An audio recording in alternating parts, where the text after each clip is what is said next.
దివ్యాత్మ స్వరూపులారా, శివానందలహరి సత్సంగానికి స్వాగతం. మనం గత శ్లోకంలో బ్రహ్మగారికి కూడా నీవు అనుగ్రహించాలి, అతడి 4 శిరస్సులను కూడా నీవు రక్షించాలి సుమా అని ప్రార్థన చేశారండి. అదే మనకి సౌందర్య లహరిలో కూడా మృణాళీ మృద్వీనాం తవ భూజలతానాం చతశృణాం చతుర్భిః సౌందర్యం సరసిజ భవస్తౌతి వదనైః నఖేభ్యః సంత్రస్యన్ ప్రథమమథనాదంధకరిపో చతుర్ధాం శీర్షాణాం సమమభయహస్తార్పణధియా అన్నారండి. ఏమిటిది? అమ్మా, నీ చతుర్భుజాలు ఒక తామరతూడు వలె ఎంతో సౌకుమార్యంగా సున్నితంగా ఉన్నవి. అటువంటి నీ 4 భుజములను బ్రహ్మగారు 4 ముఖములతో స్తోత్రం చేస్తున్నారమ్మా. ఎందుకంటే పరమేశ్వరుడు తన పంచమ శిరస్సుని తుంచేశారు. అంతేకాదు అంధకాసురుణ్ణి కూడా అలానే సంహరించారు. ఆ భయంతో నిన్ను ప్రార్థిస్తున్నాడమ్మా, తన చతుర్ముఖములతో నీ చతుర్భుజములను అని అంటారండి. అలానే ఇక్కడ కూడా ఏ బ్రహ్మగారు జీవులైనటువంటి మా అందరి నుదుట రాస్తున్నారో అతడు ఏ రాత రాస్తే మాత్రం ఏమి, నీవున్నావు కదా స్వామి, ఆ వ్రాతలన్నింటినీ తుడిచి ప్రక్కకు నెట్టి మమ్మల్ని ఉద్ధరించడానికి, అందుచేత మాకు నిశ్చింత అన్నారండి. ఇక ఈ 17వ శ్లోకంలో స్వామి దేవగణాలన్నీ అహర్నిశము రాత్రింబవళ్ళు నిరంతరాయంగా వారి శిరస్సుని వంచి అంజలి ఘటించి నిన్ను సేవిస్తూ ఉన్నారు. అటువంటి ఆ పాద సేవన భాగ్యం నాకు కూడా ప్రసాదించు స్వామి అని అర్థిస్తూ ఉన్నారండి, ప్రార్థిస్తూ ఉన్నారు. దీనిలో ఫలాద్వా పుణ్యానాం మయి కరుణయా వా త్వయి విభో ప్రసన్నేపి స్వామిన్ భవదమల పాదాబ్జయుగళం కథం పశ్యేయం మాం స్థగయతి నమః సంభ్రమజుషా నిలింపానాం శ్రేణిః నిజ కనకమాణిక్యమకుటైః అన్నారండి. హే విభో స్వామిన్, సర్వమూర్తులయందు అంతర్యామిగా ఉన్నటువంటి హే స్వామి, పుణ్యానాం ఫలాద్వా, నా పూర్వ పుణ్య ఫలము వల్ల కానీ లేదా మయి కరుణాయావా, నాయందు దయతో కానీ త్వయి ప్రసన్నే సత్యపి, నీవు నాయందు ప్రసన్నుడు అయినప్పటికీ కూడా భవదమల పాదాబ్జయుగళం, నీ నిర్మలమైనటువంటి ఆ పదద్వంద్వం ఉన్నదే, ఆ పాద అబ్జయుగళము ఉందే, అది నాకు లభించవచ్చు. కానీ నీవు నన్ను అనుగ్రహిస్తే కూడా, నీ పాద దర్శనం చేసుకోమని అవకాశం ఇస్తే కూడా నేను ఎలా చూడగలను? కథం పశ్యేయం, నేను అది ఎలా దర్శించగలను అని అంటున్నారండి. అదేమిటి, అవకాశం ఇచ్చాను నీవే కదా చెబుతున్నావు, మరలా ఎలా నేను చూడగలను అంటున్నావేమిటి అంటే దానికి కారణం చెబుతున్నారండి. నేను నమస్కరించుదాము, దర్శనం చేసుకుందాము అని నేను ముందుకు వస్తూ ఉంటే, ఓహ్ అప్పుడు నమః సంభ్రమజుషాం నిలింపానాం శ్రేణి, నమస్కరించడానికి నేను ముందంటే నేను, నేను ముందంటే నేను అని అంటూ దేవతలందరూ నీకు నమస్కరించేటటువంటి ఆరాటంలో పంక్తులు తీరి ఉన్నారు. ఆ పంక్తులు తీరి ఉన్నటువంటి ఆ దేవతల యొక్క శిరస్సుల మీద ఏమున్నవి? కిరీటాలు ఉన్నవి. నిజ కనక మాణిక్యమకుటైః, వాళ్ళు పెట్టుకున్నటువంటి ఆ కిరీటాలు ఉన్నవే, ఆ కిరీటాలన్నీ మణులతో, రత్నములతో, వజ్రములతో పొదిగి ఉన్నవేమో, వాటి యొక్క కాంతి ధగధగలాడుతూ ఉన్నది. ఆ కాంతి వల్ల నా కళ్ళు చూడలేకపోతున్నవి. అందుచేత వాళ్ళ కిరీటాల కాంతితో నేను నిన్ను దర్శించలేకపోతున్నాను స్వామి. అంచేత అది నాకు అవకాశం ఇవ్వాలి సుమా అంటున్నారండి. అంటే చూడండి, ఇక్కడ ఆచార్యస్వామి వారు ఒక భావన, ఒక ఊహ ఎంత తీయగా ఉంటుంది, ఎంత మాధుర్యంగా ఉంటుంది అనేదాన్ని మనకిక్కడ నిరూపణ చేస్తున్నారండి. నిన్న ఇంకా ఆలస్యం ఏమిటి, ఇంకా ఉపేక్ష ఏమిటి అని ప్రశ్నించారు. పాపం ఆ ప్రశ్నకు స్వామి కాస్త ప్రసన్నుడై, అరేరే వద్దులే, ఆలస్యం ఏమీ లేదు, ఇదిగో నీకు నేను అనుగ్రహిస్తున్నాను, రా, నీవు కూడా రా నా దర్శనానికి అని స్వామి అవకాశం ఇచ్చినట్లుగా, ఎప్పుడైతే అవకాశం ఇచ్చారని తీరా వెళదామని, దర్శనం చేసుకుందామని, ఆ పాదపద్మముల యొక్క ఆ సొగసు, ఆ శోభ, ఆ సౌకుమార్యత, ఆ సౌందర్యము చూద్దామా అంటే ఇక్కడ ఏమయ్యిందండి? దేవతలందరూ బారులు తీరి ఉన్నారు. ఆ తీరిన బారులో ఏమున్నవి? వాళ్ళ కిరీటాల యొక్క కాంతులు ధగధగా మెరుస్తూ కళ్ళు చీకట్లు కమ్ముతున్నవి. ఇది బాధ. అంచేత ఇక్కడ ఈ రీతిగా చెబుతున్నారండి. పూర్వశ్లోకంలో దీనజన బాంధవుడు, ఆర్తత్రాణ పరాయణుడైనటువంటి స్వామి తప్పక నన్ను అనుగ్రహిస్తాడు అనేటటువంటి విశ్వాసము బాగా దృఢపడినటువంటి సాధకునిగా ఆచార్యస్వామి వారు ప్రత్యక్షమైనటువంటి ఆ స్వామి యొక్క ఆ పద పద్మ సందర్శనం ఉందే, ఆ విషయంలో తనకి కొద్దిగా ఆశంక, అంటే నాకు సంశయం ఉంది స్వామి అని చెబుతూ ఉన్నారండి. ఏమిటి సంశయము? స్వామి ఏమో ఎదురుగానే ఉన్నాడు. ఎదురుగా ఉన్నటువంటి స్వామి యొక్క పాద సందర్శనం చేద్దాము అని అంటే ఏమయ్యిందండి? ఇక్కడ 33 కోటి దేవతా గణములు, అంటే 33 కోట్ల దేవతా గణములు అంతా భక్తజన మందారుడైనటువంటి పరమేశ్వరుని యొక్క పాద పద్మములకు మ్రొక్కడంలోనే వాళ్ళు మునకలైపోతూ ఉన్నారండి. ఒకరి తర్వాత ఒకరు అనేది కాదు, తోసుకుంటున్నారండి, పంక్తులు తీరి ఉన్నారండి. ఇక వాళ్ళ మధ్యలో నేను ఎక్కడ, ఎలా? అంచేత వాళ్ళు పెట్టుకున్నటువంటి ఆ కిరీటాల యొక్క మణిఖచిత స్వర్ణ కిరీట కాంతులలో నా యొక్క కళ్ళు చెదిరిపోతూ ఉన్నవి. అంచేత నీ పాద పద్మము నాకు కనిపించటం లేదు, మరి నేను ఎలా దర్శించగలను అనేటటువంటి సంశయాన్ని చూడండి. అంటే అంతవరకు వెళ్ళారు.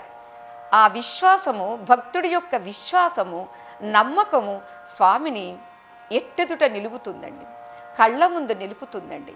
అదే ఇక్కడ తెలియచేస్తూ ఉన్నారు.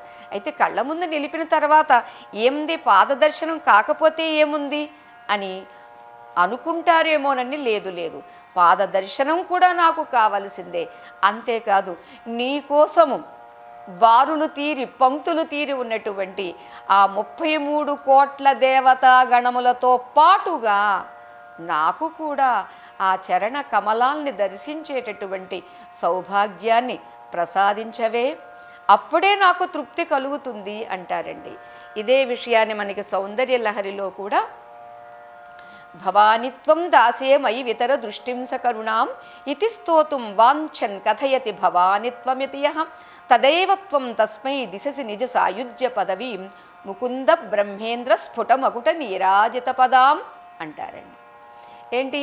అమ్మను, అమ్మా నీవు నన్ను కరుణించు అని చెబుదామని అనుకున్నటువంటి ఈ భక్తుడు భవాని అన్నాడు, అంతేనండి. భవాని అని ఎప్పుడైతే అన్నాడో అటువంటి ఆ భక్తుడికి వెంటనే ఏ ముకుంద బ్రహ్మేంద్రులు అమ్మ పాదపద్మములకు నమస్కరిస్తూ ఉంటారో ఆ నమస్కారం చేసినప్పుడు వాళ్ళు పెట్టుకున్నటువంటి కిరీటాలకు ఉన్నటువంటి ఆ రత్నకాంతులతో అమ్మ పాదములు ఎలా మెరుస్తూ ఉన్నవో, అమ్మ నఖములు ఎలా సూర్యకాంతితో మనకి దర్శనమిస్తూ ఉన్నవో, అదిగో అటువంటి సాయుజ్య పదవిని ప్రసాదించావు అమ్మా అని అక్కడ కీర్తిస్తారు. ఇదిగో ఇక్కడ భగవంతుని యొక్క పాద పద్మ వైభవాన్ని వర్ణిస్తూ 33 కోట్ల దేవతలు ఆ పాద పద్మముల యందే పరివేష్టించి ఉన్నారు అని చెబుతారండి. ఇక ఇక్కడ మనకి తత్వతః చూస్తే శివాశివులు ఇద్దరూ కూడా చాలా అభేదము అని మనకి ఇక్కడ అర్థం చేసుకోవాలండి. అంతేకాదు, స్వామి యొక్క కుడి పాదము స్వామి అయితే, ఎడమ పాదము అమ్మ అని కూడా మనకిక్కడ నిరూపణ చేస్తారండి. అంతేకాదు ఇక్కడ భావన అనేటటువంటిది ఎలా ఉంటుంది అనేది మనం చూస్తే, ఇక్కడ ఒక భక్తుడి యొక్క పరిస్థితి ఎలా ఉంటుంది అనేది మనకి విదితమవుతుందండి. మనం ఒక భక్తుని గాథ చెప్పుకుందాం. సాలంకయ్య అనేటటువంటి అతడు ఒక గొల్లవాడు. భక్తుడు గొల్లవాడ, పిల్లవాడ, పెద్దవాడ, లేక పురుషుడా, స్త్రీనా అనేటటువంటి ఏ భేదాన్ని భగవంతుడు చూడడండి. ఈ సాలంకయ్య శివభక్తుడు. ఆ శివభక్తిలో ఒకనాడు అలా అడవిలో వెళుతూ ఉంటే అక్కడ ఒక మారేడు చెట్టు కనిపించింది. ఈ మారేడు చెట్లు ఉన్నవేమిటి అని చూస్తే ఆ మారేడు చెట్ల మధ్యలో ఒక శివలింగం ఉంది. ఓ, ఇక్కడ శివలింగం ఉంది, శివుడే దొరికాడు నాకు అని ఆ శివుణ్ణి ఆ మారేడు దళాలు పెట్టి అర్చన చేశాడండి. అర్చన చేసి అప్పుడప్పుడు అక్కడికి వెళ్ళి ధ్యానం చేసుకుంటూ ఉండేవాడండి. ఆశ్చర్యము, అక్కడ ఒక శివయోగి దర్శనమిచ్చాడు ఈయనకి, సాలంకయ్యకు. నాయనా, నేను ఇక్కడ కొన్నాళ్ళు ఉండి ఎవరింట్లో అన్నా ఉండి సాధన చేసుకోవాలనుకుంటున్నాను అన్నారు. చూస్తే ఎవరింట్లోనే ఎందుకు, మా ఇంటికే రండి అని అన్నాడు సాలంకయ్య. ఇంటికి తీసుకుని వెళ్ళాడండి. తీసుకుని వెళ్ళినటువంటి ఇతనికి ఏవేవి కావాలి, ఏ సమయానికి ఏం కావాలి అన్నీ చూస్తూ పరిచర్యలు చేస్తూ ఉన్నాడు. ఆశ్చర్యము, అది వరకు శివునికి ఆరాధన చేస్తూ ఉన్నప్పుడు కళ్ళు మూసుకుని స్వామి నివేదించిన తర్వాత స్వామి స్వీకరిస్తున్నాడు అని భావన చేసేవాడండి. ఇప్పుడు భావన అవసరం లేదు. ఇతనికి పెడుతుంటే సాక్షాత్తు శివుడికి పెడుతున్నట్టు. కానీ ఈయన పాదపద్మాలు ప్రక్షాళన చేస్తూ ఉంటే సాక్షాత్తు శివుని పాదపద్మాలు ప్రక్షాళన చేసినట్టుగానే అనుభూతి చెందుతున్నాడండి. మహాయోగి, పరమ భాగవతోత్తముడు అనుకుంటూ చేస్తున్నాడండి సాలంకయ్య. ఇలా కొన్ని నెలలు గడిచిందండి. ఒకరోజు ఇతడికి కావలసినటువంటి ఆ ఆహార పదార్థాలు తీసుకొద్దాము అని సాలంకయ్య బయటికి వెళ్ళాడు. బయటికి వచ్చేలోపుగా తీరా చూస్తే ఇంట్లో ఆ యోగి లేరు. ఏమయ్యాడు ఈ యోగి అని పాపం ఎక్కడెక్కడ ఊరంతా తిరిగాడండి, వెతికాడండి, ఎక్కడా కనిపించలేదు. ఎక్కడైతే మారేడు చెట్ల మధ్యలో శివలింగం ఉన్నదో అక్కడికి వెళ్ళాడండి. తీరా అక్కడికి వెళితే అక్కడ ఒక గుహ ఉంది. ఆ గుహలో ఏదో కాంతి కనిపిస్తుంది. ఏమా కాంతి అని గుహ లోపలికి వెళ్ళాడండి. లోపలికి వెళ్ళి చూస్తే ఆశ్చర్యము, ఒక యోగి పుంగవుడు ఉన్నారు. ఆ యోగి పుంగవుడు యొక్క శరీరము నుంచి ఆ కాంతి బయట వరకు వస్తుంది. ఓ, ఎవరో సాక్షాత్తు ఆ భగవంతుడేనేమో అని అనుకుంటూ వచ్చి నమస్కారం చేశాడు. ఎవరు నీవు అని అడిగారు. అయ్యా, నేను ఒక గొల్లవాణ్ణి. నా ఇంటకు ఒక మహానుభావుడు వచ్చి ఉన్నారు. ఆయన కాస్త వెళ్ళిపోయారు. ఏమయ్యారో ఏమిటో, అయ్యో పాపం, ఆహారం తీసుకునే వేళయ్యింది, అంచేత వారిని నేను వెతుక్కుంటూ వచ్చాను అన్నారు. అప్పుడు నవ్వుతూ, అతడెవరో కాదు, నేనే అతడు అని చెప్పారు. మీరేనా? ఇంతకు మీరెవరు అని అంటే వెంటనే అతని భక్తికి, అతడు చేసినటువంటి సేవలకు మురిసిపోయినటువంటి స్వామి తన నిజరూపాన్ని ప్రకటించారండి. ఏమా నిజరూపము? సాక్షాత్తు పరమేశ్వర రూపము. నాగేంద్రహారాయ త్రిలోచనాయ భస్మాంగరాగాయ మహేశ్వరాయ నిత్యాయ శుద్ధాయ దిగంబరాయ తస్మై నకారాయ నమః శివాయ నమః శివాయ నమః శివాయ అని కీర్తించాడండి. ఎవరు? సాక్షాత్తు పరమేశ్వరుడు. అటువంటి ఆ పరమేశ్వరుణ్ణి సందర్శనం చేసుకుని నీకేం కావాలో కోరుకో అంటాడండి పరమేశ్వరుడు సాలంకయ్యను. స్వామి, ఏం కావాలి? ఇంతవరకు నీ సేవను అందించావు, నాకంటూ ఏమీ కోరిక లేదు, నీవు తప్ప అంటాడండి. అంటే భక్తుడికి తనకంటూ ఏమీ ఉండదండి. అది నిజమైన భక్తి అండి. దేవుడు దర్శనమైతే, ఇదిగో నాకు ఈ సమస్యలు ఉన్నవి, వీటిని పరిష్కరించు, ఇదిగో ఇవి నాకు కోరికలు ఉన్నవి, ఈ కోరికలు నెరవేర్చు. ఆహాహా, నిజమైన భక్తిలో నాదంటూ తనకంటూ ఏ ఆలోచన లేకుండా ఉండడమే నిజ భక్తి.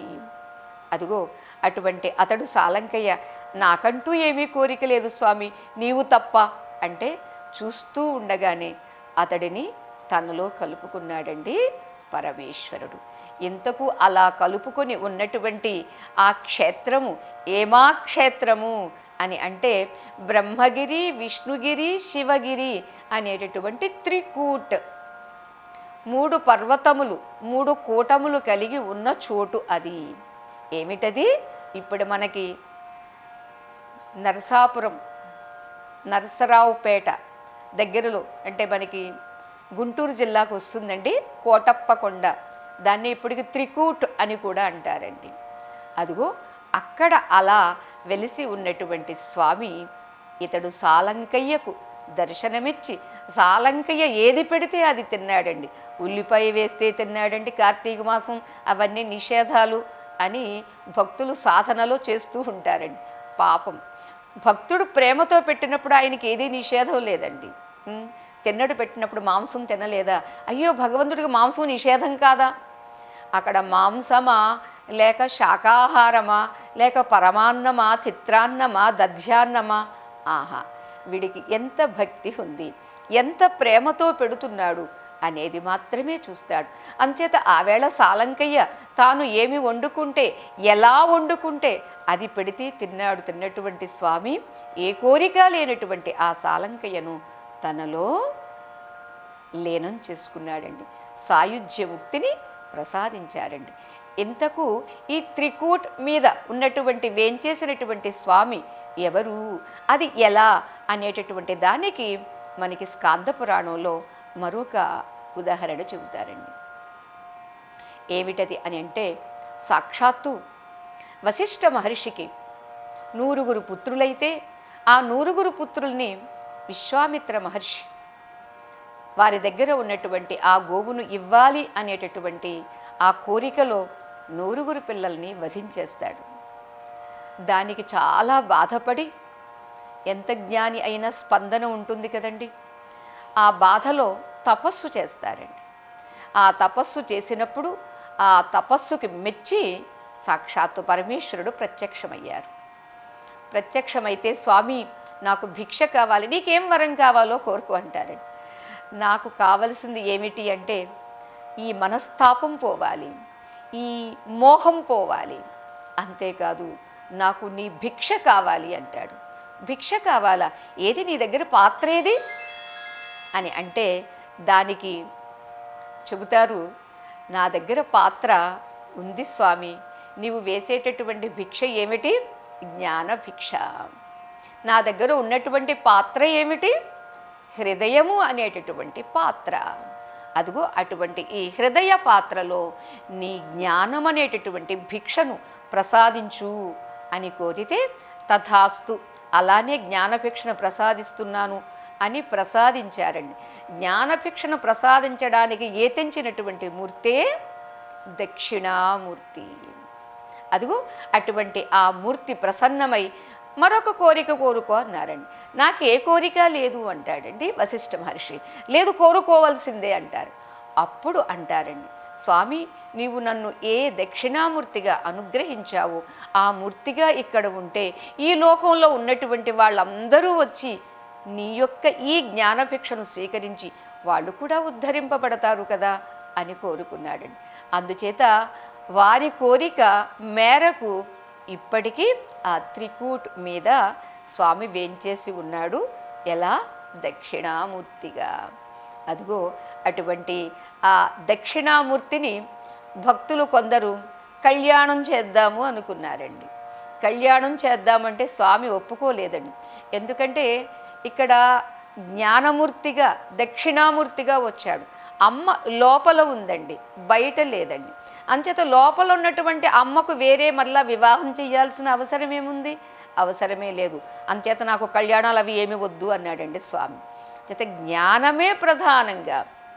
చిత్రం వట తరోర్మూలే వృద్ధా శిష్యా గురుర్యువ గురోస్తు మౌనం వ్యాఖ్యానం శిష్యాస్తు చిన్న సంశయా అంటారండి.